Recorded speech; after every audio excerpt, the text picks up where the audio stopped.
Welcome back. Hope so आप लोग बिल्कुल ठीक होंगे। आज का जो मेरा टॉपिक है that is NFA to DFA conversion.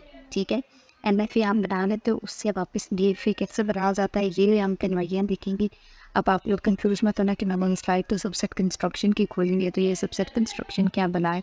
तो ये बेसिकली सबसेट कंस्ट्रक्शन जो है ना NFA से जब हम DFA में कन्वर्जन करते हैं ना, तो जो मेथड आप यूज़ कर रहे हो तो ये ऐसे आप समझ सकते हो इसको कि जो मेथड आप यूज़ करते हैं जिस तरीके से आप जाते हैं ना NFA से DFA में, उसको बोलते हैं सबसेट कंस्ट्रक्शन। ठीक है, सिंपल जिसका ये लफड़ा है, इसमें ज़्यादा पढ़ने की ज़रूरत नहीं है, ये बस इजी सा है। ठीक है, अच्छा अब मैं मेरा वही शुरू से आप लोग अगर मेरी प्लेलिस्ट को शुरू से देख ले तो आपको आइडिया हो गया कि जब मैंने आपको DFA पढ़ाया था तो मैंने फॉर्मल डेफिनेशन कराई थी।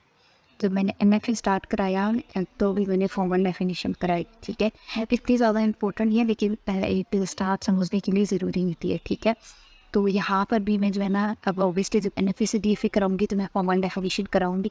इसके अंदर बस कुछ बेसिक स्टेप्स हैं जिनको देख रहे थे। इसके अंदर टोटल नंबर ऑफ स्टेट्स लिखी हैं। सबसे पहले जो K2 पावर Q है, then we have input symbol that is summation, start state है Q what and final state है जो कि बाकी ऑल मेंबर्स ऑफ F है। ठीक है, ये अब बस इसमें एक डिफरेंस है। ठीक है, जो कि नोट करने की बात है जो मैंने नेक्स्ट स्लाइड में भी मेंशन किया उसको मैं यहाँ पर भी बता देती।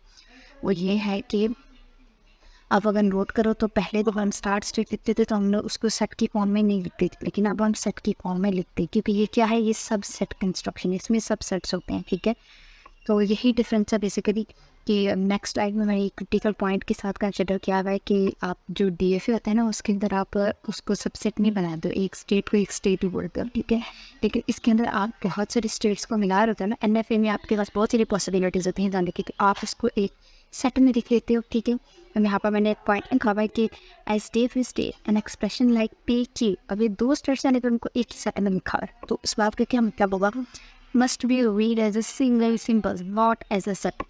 एक सेट नहीं है। ठीक है, इसमें एक ही सिंबल कंसिडर कीजिएगा, इसको दो सेपरेट स्टेट्स नहीं बोले। जब एक P अगर आता है तो वो एक अलग स्टेट है, सेपरेट Q आते हैं तो वो एक अलग स्टेट है, लेकिन P और Q इकट्ठा है तो वो एक अलग स्टेट है। ठीक है, DFA के अंदर अलग।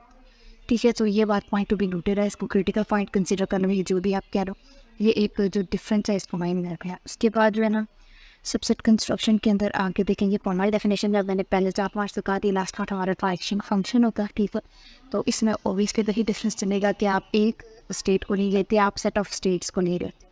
तो इसमें क्या होगा, transition function is defined by same delta. अंदर आपने बस ये डिफरेंस है, वहाँ पे आप यहाँ पे एक स्टेट लेते थे ना, अभी यहाँ पर आपको सेट ऑफ स्टेट्स लेते हैं और बाद में ये इनपुट सिंबल। ठीक है, तो अब यहाँ पे आप सारी स्टेट्स का Q1 का A भी चेक करोगे, Q2 का A भी चेक करोगे, सारी स्टेट्स का A भी चेक करने के बाद सब स्टेट्स का यूनियन ले लोगे। ठीक है, तो आपके पास जो एक फाइनल स्टेट आएगी वो आपका ट्रांजिशन फंक्शन होगा। ठीक है, अब जो इसके एग्जाम्पल है वो मैं नेक्स्ट वीडियो में बताऊंगी। चेस बोर्ड वाली जब मैं प्रीवियस NFA की एग्जाम्पल बताई थी, अगर आपने नहीं समझी तो पहले इस वीडियो को देख लो, उसमें मैंने चेस बोर्ड की जो एग्जाम्पल समझाएंगे। ठीक है, अब उस अंदर से आपको आइडिया हो जाएगा कि ये जो है ना आगे हम क्या करने वाले हैं। तो पहले उसको देख लो, फिर उसी के एग्जाम्पल को कंटिन्यू करेंगे। वो हमने NFA बनाया हुआ था, उससे हम DFA वापस बनाएंगे। तो थैंक यू सो मच। अगर कोई इशू है तो काइंडली कमेंट में पूछ लीजिएगा, मैं बता दूँगी। और अल्लाह हाफिज़।